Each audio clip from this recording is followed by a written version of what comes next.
നമസ്കാരം. ഓം ഓം ഓം. കുജനം രമരാമേതി മധുരം മധുരാക്ഷരം ആരുഹ്യ കവിതാശാഖാം വന്ദേ വാൽമീകികോകിലം. രാമായ രാമഭദ്രായ രാമചന്ദ്രായ വേധസേ രഘുനാഥായ നാഥായ സീതായ പതയേ നമഃ. മനോജവം മാരുതതുല്യവേഗം ജിതേന്ദ്രിയം ബുദ്ധിമതാം വരിഷ്ഠം വാതാത്മജം വാനരയൂഥമുഖ്യം ശ്രീരാമദൂതം ശരണം പ്രപദ്യേ. ശ്രീമദ് വാൽമീകി രാമായണം ആരണ്യകാണ്ഡം സർഗം 35. രാവണൻ്റെ കോട്ടയ്ക്കു ചുറ്റുമുള്ള മനോഹരമായ പ്രദേശത്തെ വർണ്ണിക്കുകയാണ്. അവിടെ ധാരാളം മുനിമാരുടെ ആശ്രമങ്ങൾ കാണാം. അതുപോലെ ചന്ദനമരങ്ങൾ ധാരാളം അവിടെ ഇവിടെയായി ഉണ്ട്. ശ്രേഷ്ഠങ്ങളായ അകിലുകളുടെ വനങ്ങളും ധാരാളമുണ്ട്. കായയുള്ള ജാതിമരങ്ങളും തമാലങ്ങളുടെ പുഷ്പങ്ങളുമെല്ലാം എവിടെയും കാണാം. അതുപോലെ വെള്ളച്ചാട്ടങ്ങളും ആഴക്കയങ്ങളുമൊക്കെ ധാരാളമുണ്ട്. ധാരാളം ധനധാന്യങ്ങൾ നിറഞ്ഞതും സ്ത്രീരത്നങ്ങൾ വിലസുന്നതുമായ സ്ഥലങ്ങളും ധാരാളം കാണാം. അവിടെ ഒരു ഭാഗത്ത് മേഘം പോലെ എല്ലായിടത്തും വ്യാപിച്ചതും മുനിജനങ്ങൾ ചുറ്റിലും ഇരിക്കുന്നതുമായ ഒരു വലിയ പേരാൽ കണ്ടു എന്ന് പറയുന്നു. അതിൻ്റെ ശാഖകൾക്ക് 100 യോജന നീളമുണ്ടായിരുന്നു.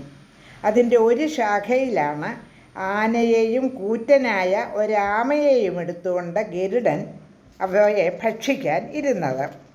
അങ്ങനെ മഹാബലവാനായ ആ ഗരുഡൻ്റെ ഭാരം മൂലം സുന്ദരമായ ഒരു ശാഖ പെട്ടെന്ന് ഒടിഞ്ഞു.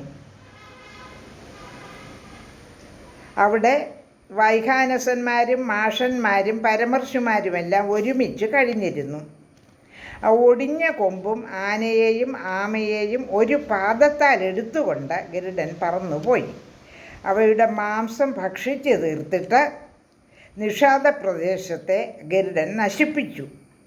അങ്ങനെ ആ മഹാമുനിമാർക്ക് ആപത്തുപെടാതെ അവരെ സംരക്ഷിച്ചു. ആ പ്രദേശം, ആ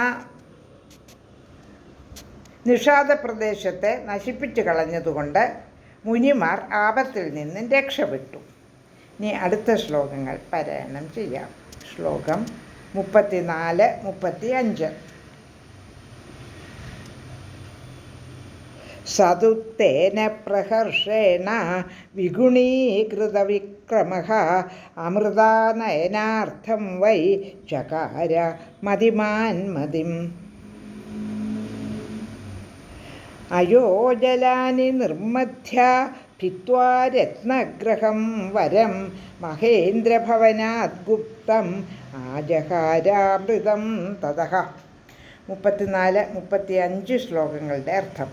ആ സന്തുഷ്ടിയാൽ ഇരട്ടിച്ച വിക്രമത്തോടുകൂടിയ ഗരുഡൻ മഹേന്ദ്രഗ്രഹത്തിൽ സൂക്ഷിച്ചിരുന്ന അമൃതം രത്നഗ്രഹം ഭേദിച്ച് ഇരുമ്പ് വല തകർത്ത് എടുത്തുകൊണ്ടുപോന്നു. ശ്ലോകം 36. തം മഹർഷിഗണൈർജുഷ്ടം സുവർണ കൃതലക്ഷണം നാപ്നാ സുഭദ്രം ന്യഗ്രോധം ദദർശ ധനദാനുജഃ.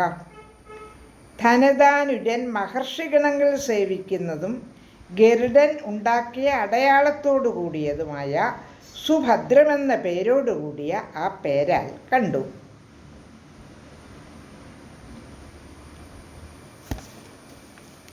ശ്ലോകം 37. തം തു ഗത്വാ പരം പാരം സമുദ്രസ്യ നദീപദേ ദർശാസ്ത്രം അമേകാന്തേ പുണ്യേ രമ്യേ വനാന്തരേ. അടുത്ത 2 ശ്ലോകങ്ങൾ കൂടെ പാരായണം ചെയ്ത് അർത്ഥം പറയാം. 38, 39 ശ്ലോകങ്ങൾ. തത്ര കൃഷ്ണാജിനധരം ജടാമണ്ഡലധാരിണം ദദർശ നിയതാഹാരം മാരീചം നാമരാക്ഷസം സ രാവണസമാഗമ്യ വിധിവത്തേന രാക്ഷസ മരീചേനാർജിതോ രാജ സർവകാമൈരമാനുഷൈഹൈ. 37, 38, 39 ശ്ലോകങ്ങളുടെ അർത്ഥം. നദീപതിയായ സമുദ്രത്തിൻ്റെ അക്കരയ്ക്ക് കടന്ന് മനോഹര വനത്തിലുള്ള ഏകാന്തമായ ആശ്രമത്തിലെത്തിയപ്പോൾ മാന്തോലുടുത്ത് ജടാമണ്ഡലം ധരിച്ച് നിയതാഹാരനായി വർത്തിക്കുന്ന മാരീചൻ എന്നു പേരുള്ള രാക്ഷസനെ കണ്ടു. ആ രാക്ഷസ രാജാവായ രാവണനെ മാരീചൻ വിദ്യാവണ്ണം രാക്ഷസർക്ക് ചേർന്ന വിഭവങ്ങളോടെ സൽക്കരിച്ച് പൂജിച്ചു. 40, 41, 42 ശ്ലോകങ്ങൾ. തം സ്വയം പൂജയിത്വാ ഭോജനേനോദകേന ച അർത്ഥോപഹിതയാ വാച മാരീചോ വാക്യമബ്രവീത്. കച്ചിത്തേ കുശലം രാജം ലങ്കായാം രാക്ഷസേശ്വര കേനാർത്ഥേന പുനസ്ത്വം വൈ തൂർണമേവ ഇഹാഗതഃ. ഏവമുക്തോ മഹാതേജ മാരീചേന സ രാവണഃ തത പശ്ചാദിദം വാക്യം അബ്രവീത് വാക്യകോവിദ.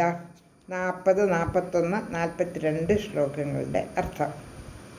42ാമത്തെ ശ്ലോകം സർഗം 35 അവസാനത്തെ ശ്ലോകമാണ്.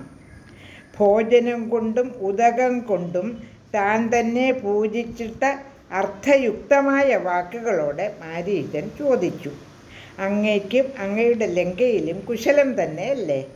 എന്തുകൊണ്ടാണ് ഇത്ര വേഗത്തിൽ വീണ്ടും സമാഗതനായിരിക്കുന്നത്? അപ്പോൾ വാക്യകോവിദനായ മഹാതേജസ്വിയായ രാവണൻ ഇപ്രകാരം പറഞ്ഞു. സർഗം 35 സമാപിച്ചു. ലോകാ സമസ്ത സുഖിനോ ഭവന്തു.